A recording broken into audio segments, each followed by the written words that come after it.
தற்போதைய செய்தி, இந்தியை நான் எதிர்க்கவில்லை என்று பவன் கல்யாண் தெரிவித்திருக்கிறார்.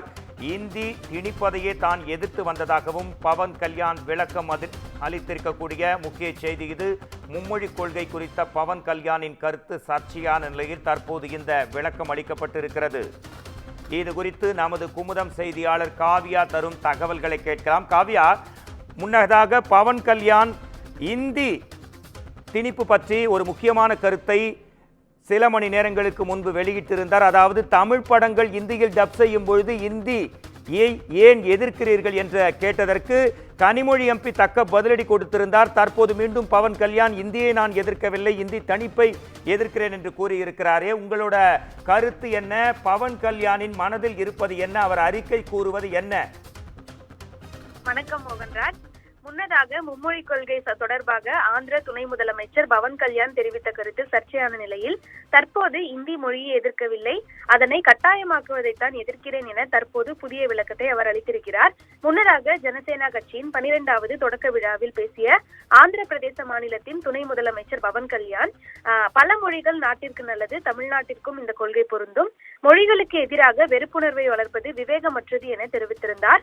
இந்தியை எதிர்ப்பவர்கள் லாபத்திற்காக திரைப்படத்தை இந்தியில் மொழிமாற்றம் செய்வது ஏன் எனவும் அவர் கேள்வி எழுப்பியிருந்தார்.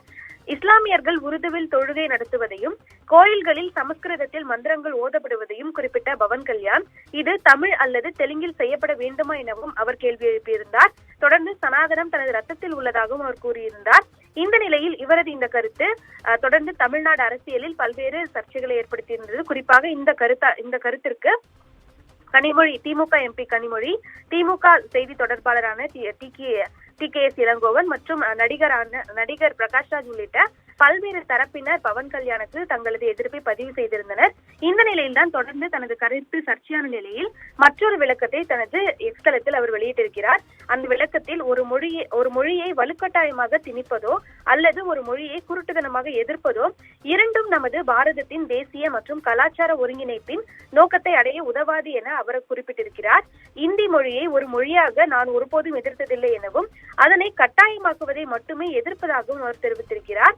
தேசிய கல்விக் கொள்கையை இந்தியை திணிக்காத போது அதன் திணிப்பு குறித்து தவறான கதைகளை பரப்புவது பொதுமக்களை தவறாக வழிநடத்தும் முயற்சியை தவிர வேறொன்றுமில்லை எனவும் அவர் பதிலளித்திருக்கிறார். தேசிய கல்விக் கொள்கையின்படி மாணவர்கள் ஒரு வெளிநாட்டு மொழியுடன், அதாவது எந்த 2 இந்திய மொழிகளையும் கற்றுக்கொள்ளும் நெகிழ்வுத்தன்மை கொண்டுள்ளதாகவும் அவர் தெரிவித்திருக்கிறார். குறிப்பாக அவர்கள் இந்தி படிக்க விரும்பவில்லை எனில் தெலுங்கு, தமிழ், மலையாளம், கன்னடம், மராத்தி, சமஸ்கிருதம் உள்ளிட்ட வேறு எந்த இந்திய மொழியையும் அவர்கள் தேர்வு செய்யலாம் எனவும் அவர் குறிப்பிட்டிருக்கிறார்.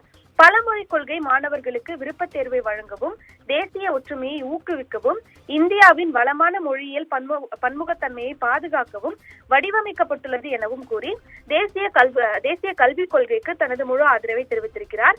இந்த கொள்கை அரசியல் நோக்கங்களுக்காக தவறாக புரிந்து கொண்டு தனது நிலைப்பாட்டை மாற்றிக்கொண்டதாக கூறுவது புரிதலின்மையை பிரதிபலிக்கிறது எனவும் அவர் தனது கருத்து சர்ச்சையானது குறித்து விளக்கம் அளித்திருக்கிறார். தனது ஜனசேனா கட்சியானது ஒவ்வொரு இந்தியருக்கும் மொழியியல் சுதந்திரம் மற்றும் கல்வி தேர்வு என்ற கொள்கையில் உறுதியாக நிற்கிறது எனவும் அவர் தனது எக்ஸ் தளத்தில் குறிப்பிட்டிருப்பது குறிப்பிடத்தக்கது.